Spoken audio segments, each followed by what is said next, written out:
Welcome friends. রাজ্য সরকারি কর্মীদের জন্য ভোটের আগে দারুণ সুখবর রয়েছে। অবশ্যই দেখে রাখুন, মিডিয়ায় আপডেটটি উঠে এসেছে। শেয়ার করুন ভিডিওটি এবং চ্যানেল নতুন হলে সাবস্ক্রাইব করুন। দেখুন কী বলা আছে, সচিবালয়ের নতুন পদ সৃষ্টি, বেড়েছে সমস্ত শ্রেণীর কর্মীর পদোন্নতির সুযোগ। রাজ্য সরকারের সচিবালয়ের বিভিন্ন স্তরে প্রচুর নতুন পদ সৃষ্টির সুফল পেতে শুরু করেছেন সরকারি কর্মীরা। বিভিন্ন পর্যায়ে কর্মীদের পদোন্নতির সুযোগ বেড়ে গিয়েছে। ভোট ঘোষণার আগেই আপার ডিভিশন অ্যাসিস্ট্যান্ট, সেকশন অফিসার প্রভৃতি পদে অনেক কর্মী উন্নীত হয়েছেন।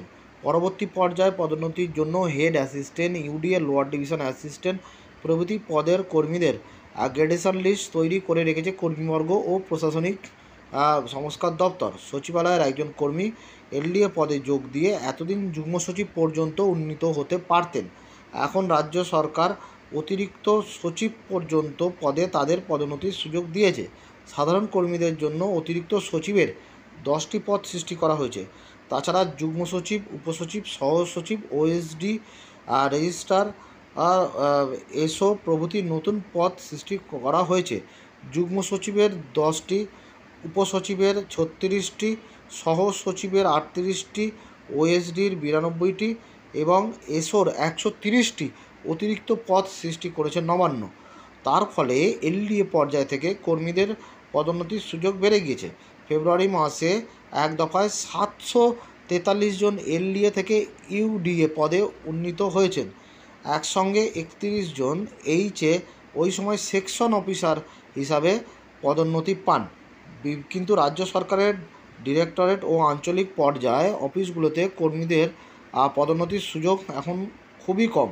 পিএসসি পরীক্ষা দিয়ে সবাই এলডিএ এর চাকরিতে যোগ দিলেও সচিবালয়ের কর্মীরা পদোন্নতির ক্ষেত্রে অনেক এগিয়ে থাকেন।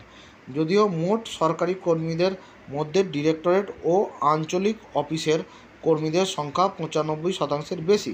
সব স্তরের সরকারি কর্মীদের পদোন্নতি সহ বিভিন্ন বিষয় খতিয়ে দেখতে নির্দিষ্ট সুপারিশ করার জন্য 1 বছর আগে মন্ত্রী ও অফিসারদের নিয়ে একটি উচ্চ পর্যায়ে কমিটি গঠন করা হয়, কিন্তু সেই কমিটি কোনো সুপারিশ এখনও জমা পড়েনি।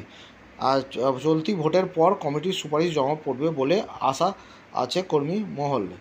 তাহলে দেখলেন যে সচিবালয়, রাজ্য সরকারের যে সচিবালয়ের অফিসগুলো আছে সেখানে ব্যাপক হারে কিন্তু পদোন্নতির সুযোগ সৃষ্টি হয়েছে।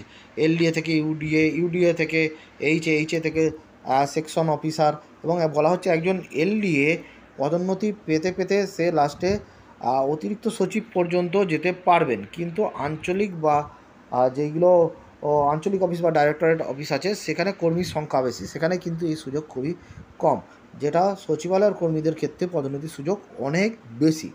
তবে তাদের জন্য কিন্তু কমিটি গঠন করা হয়েছে, তবে সেই কমিটি কবে রিপোর্ট দেয় সেটাই দেখা। ধন্যবাদ।